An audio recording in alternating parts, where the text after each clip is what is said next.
Quand l'animateur d'une chaîne est représenté sous la forme d'une caricature anti-juive d'inspiration nazie, c'est peut-être un individu qui est injurié, mais c'est à travers lui tous les juifs qui le sont. C'est le propre des attaques antisémites ou racistes à caractère public que de ne pas être des affaires strictement personnelles. Ces atteintes à la dignité ont une portée générale que ne peuvent ignorer les citoyens d'un État de droit. Oui, en 2025, un parti politique, la France Insoumise, a osé diffuser une caricature antisémite, retirée depuis, pour appeler à manifester contre l'extrême droite. Une ignominie que nous avons fermement dénoncée.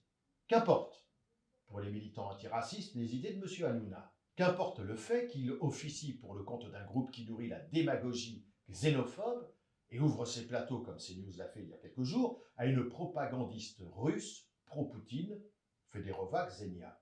C'est bien l'antisémitisme qui doit être dénoncé, celui d'un parti qui multiplie les provocations dans ce domaine et se place, à ce titre, hors du champ républicain. La LICRA est une organisation politique.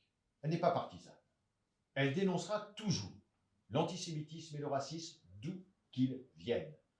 Du Rassemblement national, dont l'histoire et la tradition sont liées à l'antisémitisme et non à la lutte contre ce fléau, et qui ne défend aujourd'hui les juifs que pour mieux attaquer les musulmans. De la France insoumise, qui n'en finit pas, comme le RN, de jouer la carte du communautarisme par opportunisme et calcul électoral, et qui ose inviter un collectif islamiste au sein même de l'Assemblée nationale, avec l'accord de celle-ci, sous couvert de lutte contre l'islamophobie.